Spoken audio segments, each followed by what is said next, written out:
যদি রাজনৈতিক কিছু কারণ হয়ে থাকে সেটা তারা প্রকাশ করুক, কারণ আমরা এখানে যারা 321 জন আছি আমরা কেউ কোনোভাবে রাজনীতির সাথে জড়িত না।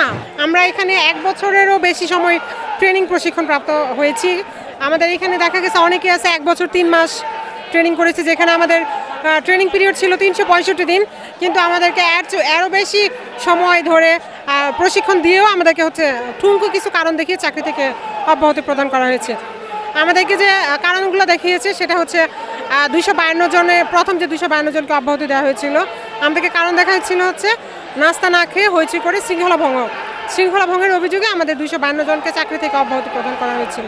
মূলত কি আপনাদের সিনিয়রের কোনো কমান্ড অমান্য করেছেন, এই ধরনের কোনো অভিযোগ ছিল? না, ওরকম ধরনের কোনো অভিযোগ ছিল না, কারণ মাঠে তো সিনিয়ররা থাকে না, মাঠে থাকে যারা আমাদেরকে ট্রেনিং করে, তারা আমাদের থেকেও নিচু র্যাঙ্ক, এএসআই কনস্টেবল, মানে তাদেরকে আমরা ওস্তাদজি বলি, তারা আমাদেরকে ট্রেনিং করায়।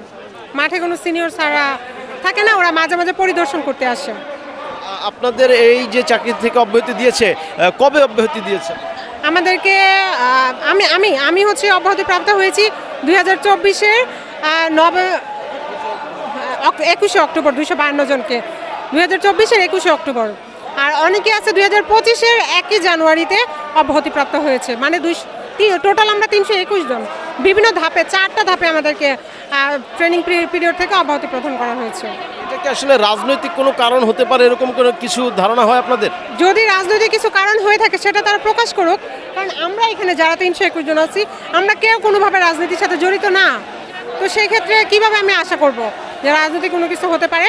যদি রাজনৈতিক কিছু হয়ে থাকে তারা সেটা আমাদেরকে সুষ্ঠু তদন্তের মাধ্যমে সেটা দেখানো হোক যে আমার ব্যাকগ্রাউন্ডে কেউ রাজনীতি ছিল কিনা, বা আমি নিজে কোনো কিছুর সাথে জড়িত ছিলাম কিনা, সেটা আমাকে সুষ্ঠু একটা কারণ দেখানো হোক। এরকম ঠুনকো মিথ্যা অভিযোগে তো চাকরি থেকে বের করে দেওয়ার মতো কোনো কারণ দেখতেছি না।